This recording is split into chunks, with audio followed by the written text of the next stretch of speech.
आज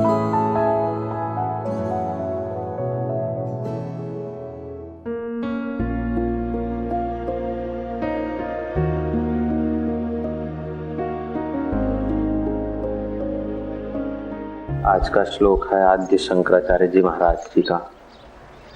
एकांत वासो लघु भोजनादो मौनम निराशा करणावरोधा मुने रसो संयमन मन षडयते चित्त प्रसादम जनयंति शीघ्रम। एकांत में रहना, अल्पाहार, मौन, आशा रहितता, इंद्रिय निग्रह और प्राणायाम, ये 6 साधन मुनि को शीघ्र ही अंतःकरण का प्रसाद प्राप्त करा देते हैं। स्वामी विवेकानंद अमेरिका में थे। घूमते घामते एक नदी की पुलिया पार कर रहे थे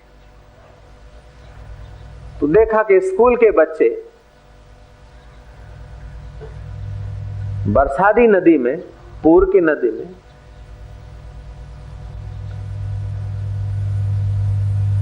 कुछ इंडे फिंडे बहे जा रहे थे पक्षियों।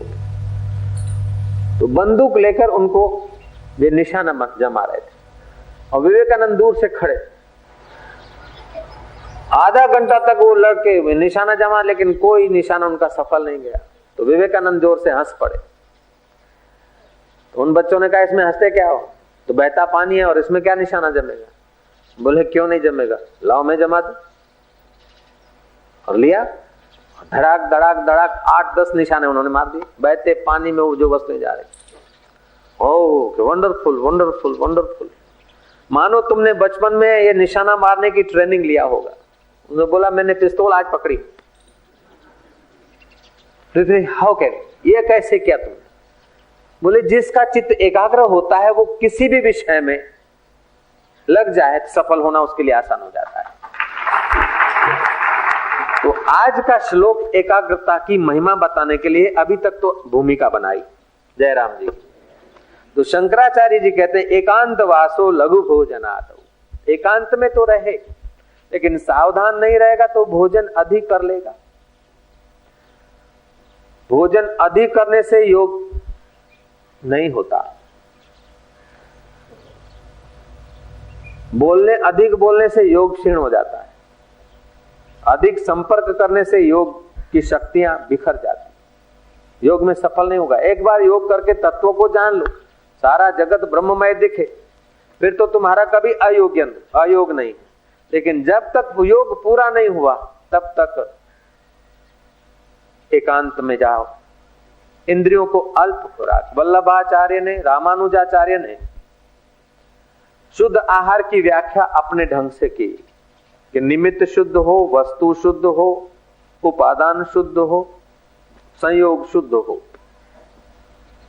जो धन लाए हो, जिससे खरीदे हो, वो शुद्ध धन होना चाहिए। भले रूखा सूखा खाने को मिले, लेकिन धन शुद्ध होता है तो तुम्हारा मन एकाग्र होगा और शुद्ध होगा। अशुद्ध धन से जो वस्तु मिलती है या मुफ्त की वस्तु जो मिल जाती है, वो भोगने से आपका चित्त मलिन हो जाता है। इसीलिए कहना होता है मुफ्त का खाना सत्यानाश जाना। लेकिन जब अभ्यास करता है, तप करता है, वो भिक्षा मांग ले उसके लिए वो मुफ्त का नहीं है।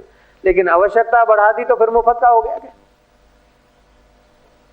महाराज उन आचार्यों ने तो कहा कि जो आप खाते हो वस्तु शुद्ध होनी चाहिए। भले आपकी कमाई का है, मेहनत का है, लेकिन अशुद्ध वस्तु है तो भी नहीं। तो एक तो उसका उपादान शुद्ध होना चाहिए, दूसरी वस्तु शुद्ध होनी चाहिए, तीसरा निमित्त शुद्ध होना चाहिए। जो बना रहा है वो आंसू सारता हो, बनाने वाला दुराचारी हो, बनाने वाला नौकर चाकर के दिमाग का हो, उससे काम नहीं। या तो शिष्य भाव का हो, या मातृभाव का हो, या शुद्ध पत्नी भाव का, या शुद्ध स्नेह हो, वो ठीक है। तो शुद्ध भाव का, लेकिन वो पत्नी है तो शुद्ध भाव की, लेकिन महीने में 4 दिन जो उसके हैं मासिक धर्म के, उन दिनों में बनाती है तो तुम्हारी तपस्या और शांति क्षीण हो जाएगी।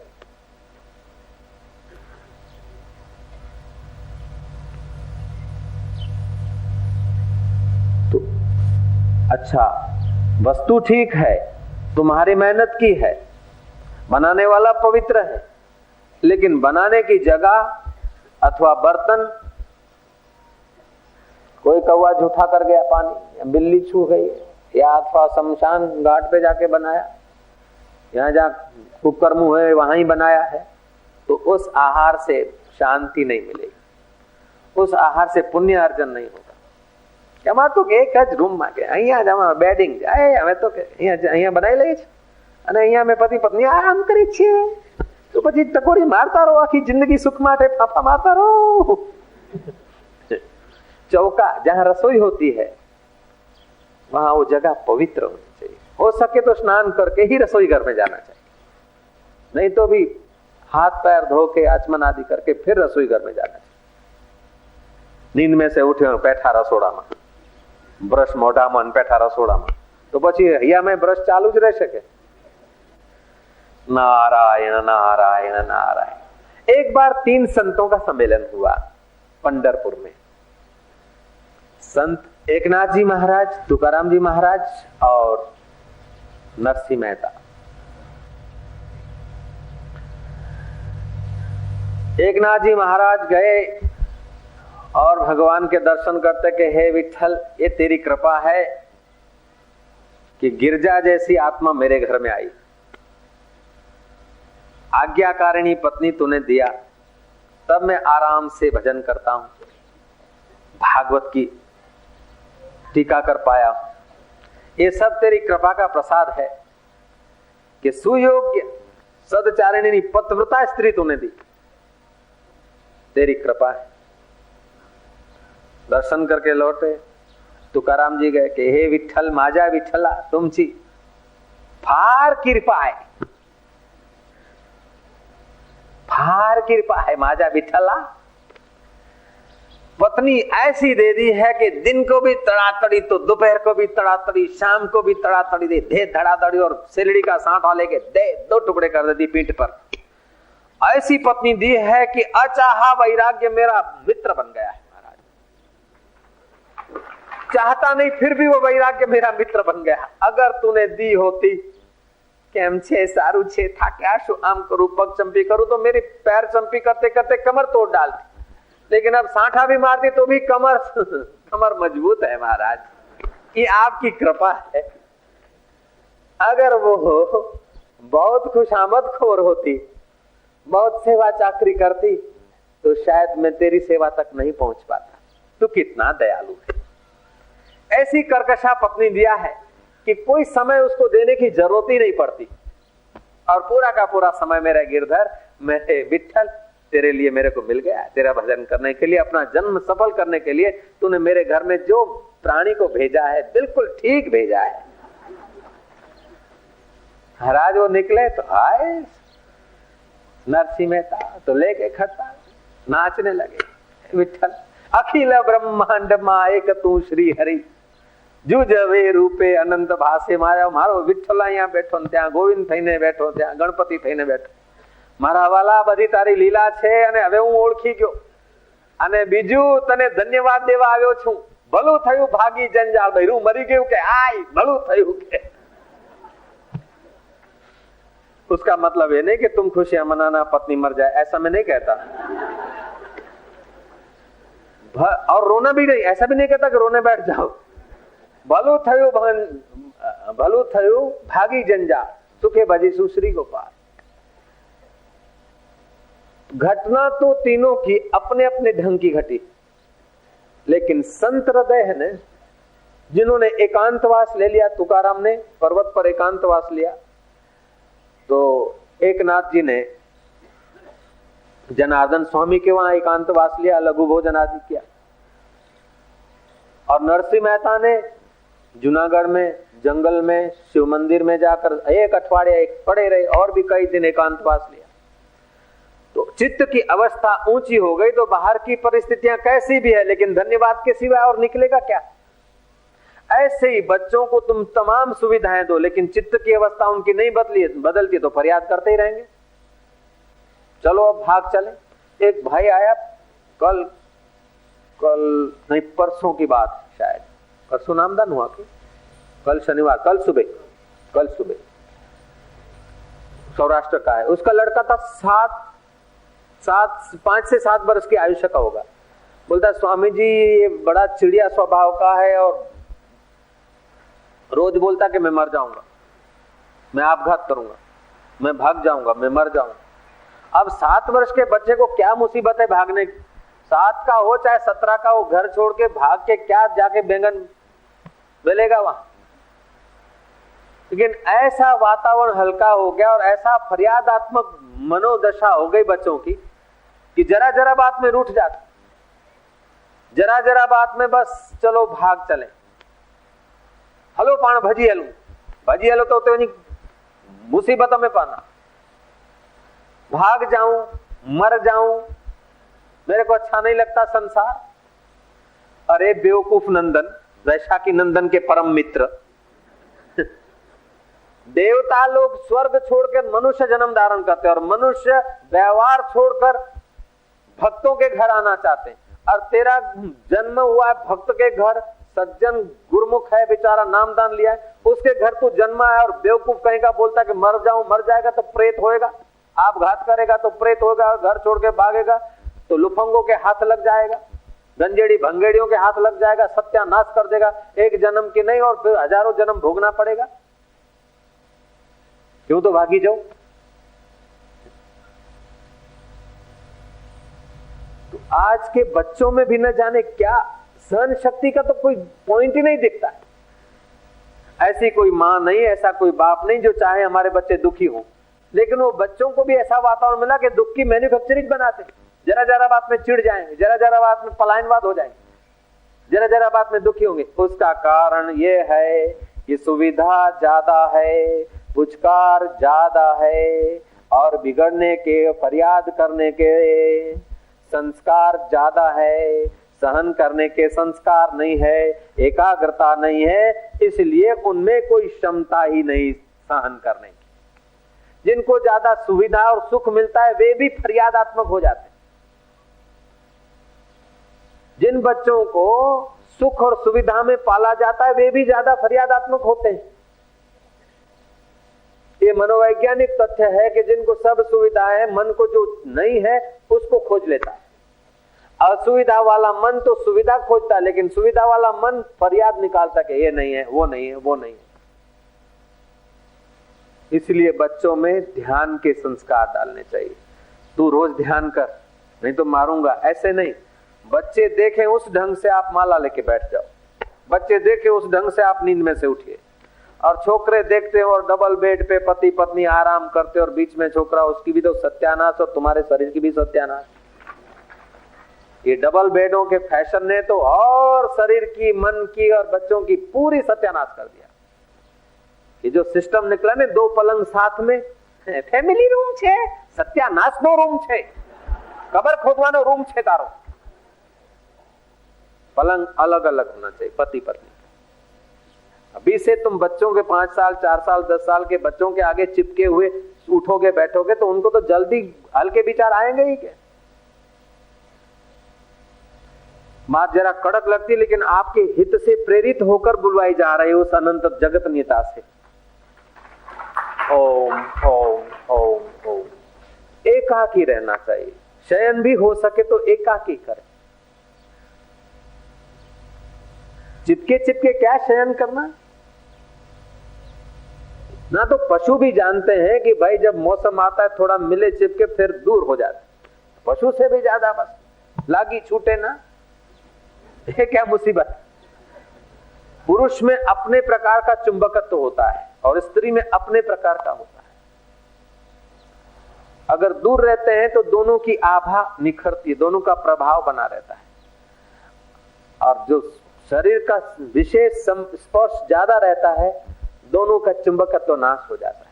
इसलिए फिर दोनों झगड़ते रहते, लड़ते रहते।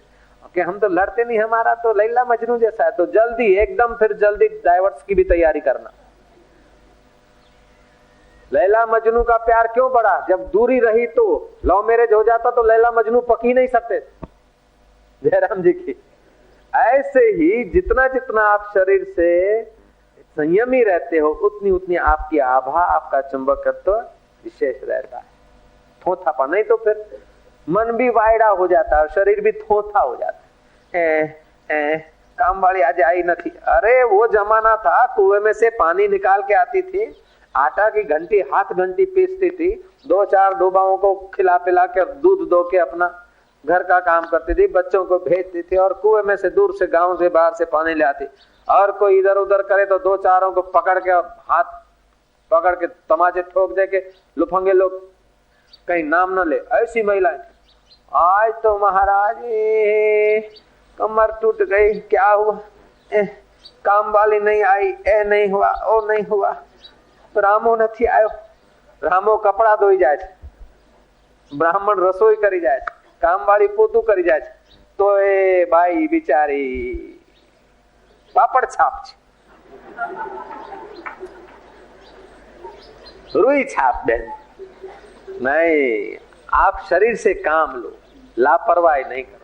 जितना आप स्वावलंबी होंगे, कौशल्या माता राज वैभव में राम जी प्रकट हुए थे और जहां अवतरित हुए भगवान स्वयं, वहां किस चीज की कमी हो, नौकर चाकरों की क्या कमी हो सकती, फिर भी कौशल्या माता अपने हाथ से भोजन बनाती थी।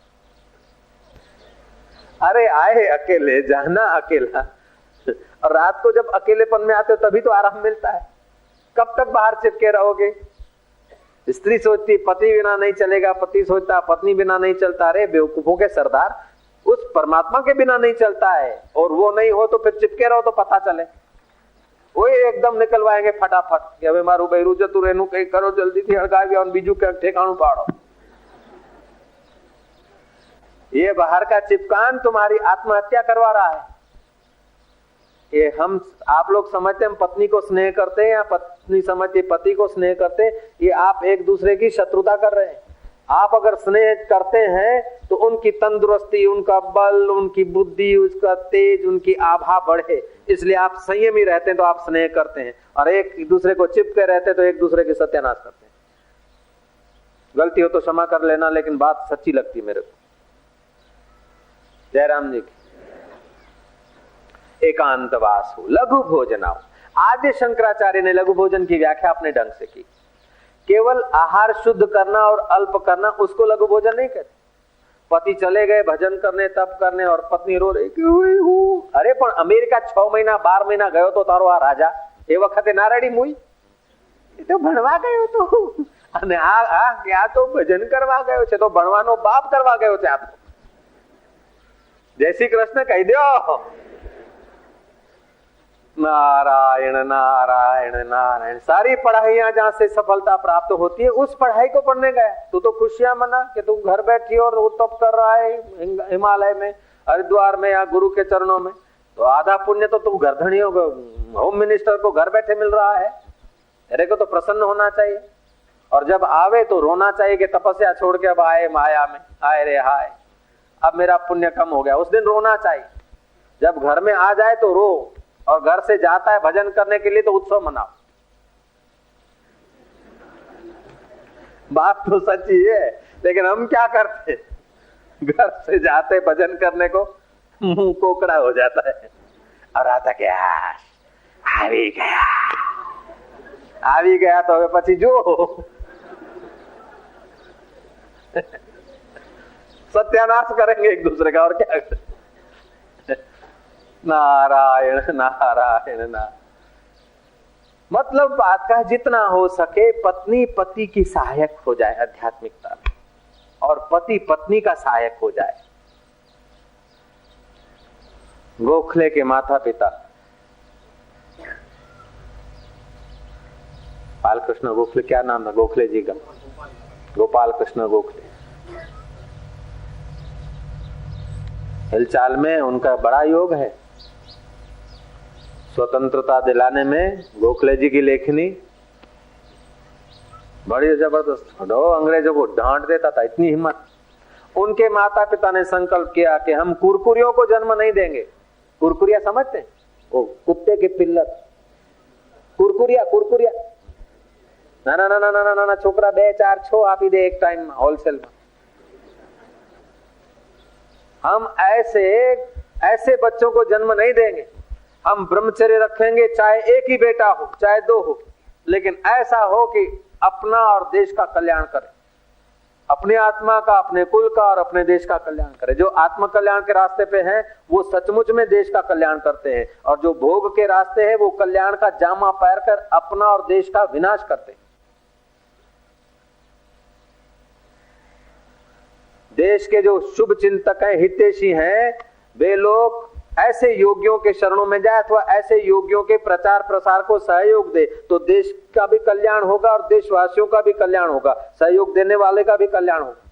लेकिन जो घूस देने वाले में लगे हैं, कोई भी अच्छा काम भी करना हो, कोई संस्था बनानी हो, तो भी कम वक्त घूस मांगने को तैयार हो जाते। ऐसी संस्था चलाना है और उस संस्था के लिए जमीन या कोई चीज लेना है, उसमें रुश्वत दे तो फिर आश्रम का नाम, आश्रम कैसे चलेगा? हल्के से हल्के छोटे छोटे आदमी, तलाटी 2000 हमको मिलेगा तब हम रेफरेंस देंगे, 5000 मिलेगा तब ये करेंगे। अरे धिक्कार है तुम्हारे इस विचार को। इससे क्या है कि देश का नैतिक धोरण बिल्कुल खोखला होता जाएगा, और नैतिक धोरण जितना खोखला होता जाएगा उतना मानव खोखले पैदा होते जाएंगे। फिर जब खोखलापन बढ़ जाएगा तो हो जाएंगे किसी न किसी के अधीन, गुलाम हो जाएंगे। चलो अपना काम निपटा लो, दे दो 2000, दे दो 5000, अपना काम हो जाए। ऐसे करते करते तो हम घूस को सपोर्ट करते हैं। नारायण नारायण। अपना नैतिक बल बढ़ाओ तो आपके संकल्प बल में ताकत है। जो घूस 10,000 मांगता है वो 2 पे आएगा, और 2 वाले को भी प्रेम से और अपने निष्ठा से बात करो तो वो 2 रुपया धर जाता है, 2 हार धर जाता है और माफी मांग के काम कर जाता है। ऐसा भी हमने देखा। जय राम जी। ये क्यों होता है? हमारे पास तो कोई राजनीतिक दंड नहीं है और राजकारण के दाव पेच भी नहीं है, लेकिन ये शंकराचार्य का श्लोक का कुछ कुछ प्रसाद गुरु जी की कृपा से हमारे पास है। एकांतवासो लघु भोजनादौ। तो आपका मन संयम होगा ना, तो आपके इर्द गिर्द हल्के विचार वाले लोगों के भी विचार बदलने लगे। तो शंकराचार्य ने व्याख्या की कि केवल मुंह से भोजन लेने को ही भोजन नहीं कहते, लेकिन आंख से भी जो लेते वो भी भोजन है। कान से जो सुनते वो भी एक आहार है। नाक से जो सूंघते वो भी, परफ्यूम आदि आप सूंघते तो आपके विकार उत्तेजित होंगे। लेकिन पुण्यो गंधम पृथ्व्याम च, वो मिलती है तो आपका मन ईश्वर के तरफ लगता है। ऐसे गीत देखते हो, सुनते हो तो आपके मन में भड़कते विकार, लेकिन ऐसे सत्संग के विचार आप ऐसी कान से सुनते हो तो आपका मन योग के तरफ जाता है। तो इंद्रियों का भी, सुनने का भी शुद्ध आहार, मुंह से जीवा से जो भोजन करते वो तो शुद्ध करो, लेकिन कान से जो भी आप सुनते वो भी शुद्ध सुनो। भद्रम पश्येम, हम अच्छा देखें, मंगलकारी सुने। तो इस प्रकार सुरक्षा करने से आपका योग सिद्ध होगा। जितना अंतर्मुख होगे, जितना योग सिद्ध होगा, उतना आपका शरीर तंदुरुस्त रहेगा, मन प्रसन्न रहेगा, बुद्धि में अलौकिक चमत्कार आने लगे। और वो अलौकिक चमत्कार दिखाने के लिए नहीं है। एक बात और ध्यान देने योग्य है कि धर्म की बात, योग की बात कोई आत्म प्रशंसा के लिए नहीं है। धर्म, योग, भक्ति आत्म प्रशंसा के लिए नहीं है, लेकिन आत्म विश्रांति के लिए। वेदांत कोई व्यक्तित्व का सर्जन नहीं, व्यक्तित्व का विसर्जन और अनंत का साक्षात्कार। तो भगवान ने तुम्हारे को ऐसे ऐसे साधन दिए। सततम कीर्तयन्तो माम, अगर मन इधर उधर जाता है तो भगवान के नाम का कीर्तन करो। नाम में बड़ी शक्ति। जीव में 2 गुण है और इंद्री में तो एक।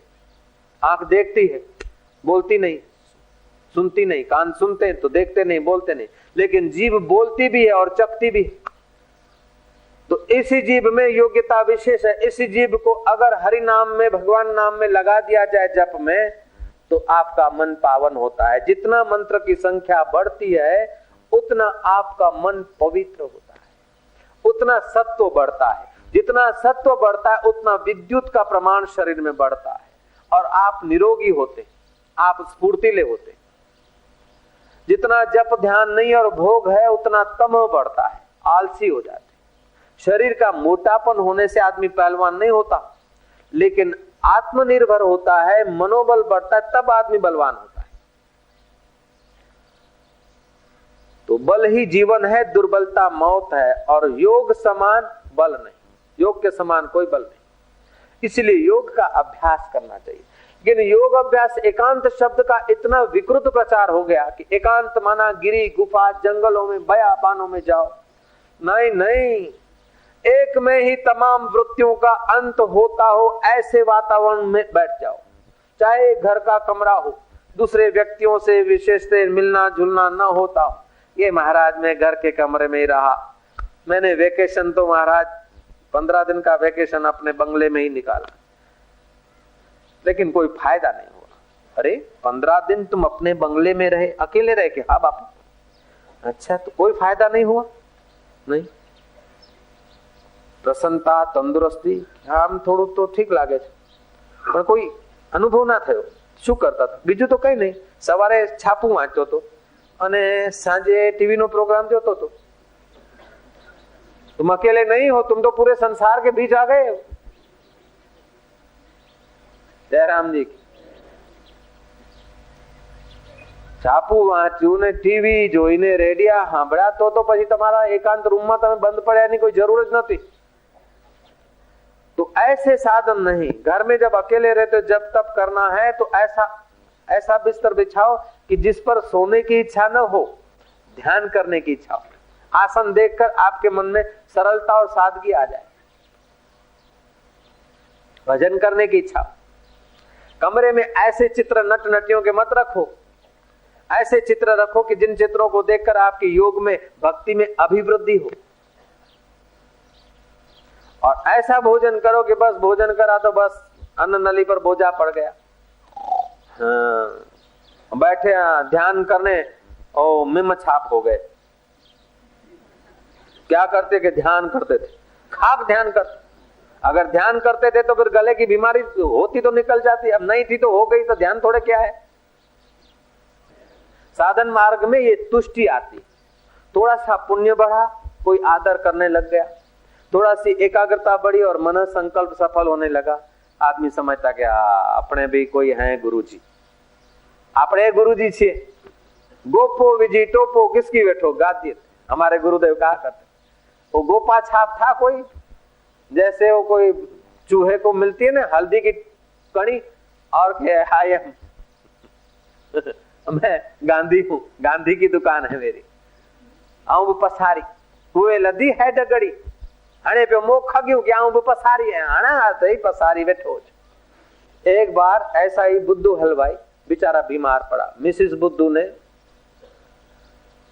घर के जो कुछ थे, बुखार आ गया था बुद्धू को, घर के जो कुछ थे उकाड़े बुकाड़े पिलाए, लेकिन कोई फायदा नहीं हो रहा था।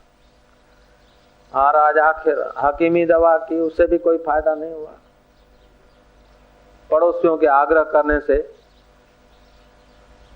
डॉक्टर को ले आए, MBBS डॉक्टर घर आए। डॉक्टर ने ऊंधा हाथ रख के छाती पे टकोरे मारे। मारते हैं कि नहीं मारते? पेट पे हाथ रखा, ये रखा, ललाट पे हाथ रखा, टेम्परेचर देखा, नब्ज गिना। आओ महाराज, बुद्धू हलवाई आंखें बंद, उसने मुंह में थर्मोमीटर रखा। तो बुद्धू हलवाई ने आंखें तो बंद थी, मुंह में थर्मोमीटर आते ही आराम से होठ बंद कर ली। बोले लाओ माचिस 2 फूंक मार लूं।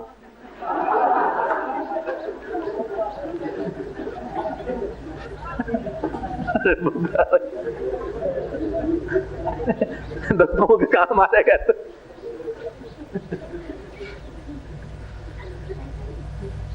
है तो पीड़ित, पीड़ा के शया पे पड़ा है, अब मुंह में पड़ा थर्मोमीटर, अब 2 फूंक मारना।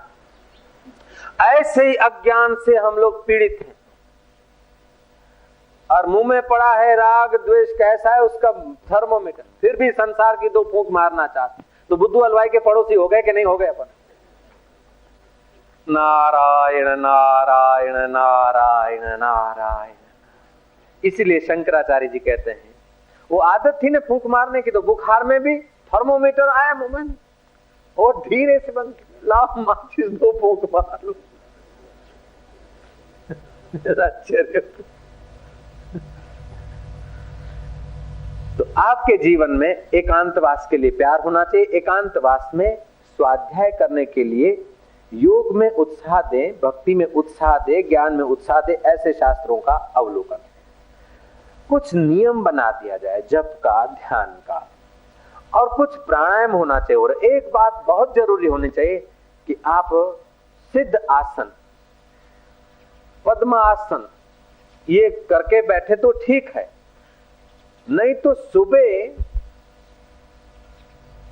समाधि आसन आप 2-3 मिनट जरूर करिए। पाद पश्चिमोत्तान आसन का भाई है समाधि आसन। इससे आपका शरीर तंदुरुस्त रहेगा, मन के संकल्प विकल्प कम होंगे, प्राण उत्थान में मदद मिलेगी, सुषुम्ना का द्वार खुलेगा और चंद समय में आप चित्त के प्रसाद को पाने के अधिकारी हो जाएंगे। आप दूसरे का सहयोग या सहारा चाहते हैं, जितने भोग सामग्री बढ़ती है उतने दूसरे का सहयोग, दूसरे का हूंफ, दूसरे का सहारा चाहिए। जितना ऐहिक वस्तुओं पर आप डिपेंड करते हैं उतना अंदर में भय बढ़ता जाता है। जितना ऐहिक नश्वर वस्तुएं आप एकत्रित करके सुखी होना चाहते उतना अंदर से मन खोखला होता जाता है। और जितना आप अंदर के सुख को पाते उतना मन मजबूत होता जाता है। तो अंदर के सुख को पाया तो ऐहिक वस्तु में आप दरिद्र होते हैं, ऐसी बात नहीं है। बड़े जनक राजा जैसे हो गए, दशरथ राजा जैसे हो गए और चक्रवर्ती राजा हो गए, लेकिन है तो है, नहीं है तो कोई परवाह नहीं। जो सच्चा राज मिला है उसके आगे बाहर के राज्य का, बाहर के वैभव का चित्त पर दबाव नहीं पड़ता है। तो आपके चित्त पर न पद का दबाव होना चाहिए, न अपयश का या यश का दबाव होना चाहिए। इसलिए आपका चित्त निर्मल करने के लिए, दबाव के प्रभाव से रहित होने के लिए भी आपको चलो भगवान नहीं पाना है तो कोई बात नहीं। हमारे राम ऐसे नहीं है कि सब्जी की भाजी है, शाम पड़ते भाई खराब हो जाएगी। हमारा साक्षात्कार या आत्म साक्षात्कार का रास्ता या योग ऐसा नहीं है कि आपको पाना है तो पाइए, नहीं तो भगवान को मत पाइए। कम से कम अपना जो जीवन का टिमटिमाता कुछ गाड़ा है उसको भी चलाना है तो भी थोड़ा बहुत योग तो करना पड़ेगा। थोड़ी बहुत तो एकाग्रता चाहिए, थोड़ी बहुत तो मानसिक स्थिति अच्छी चाहिए।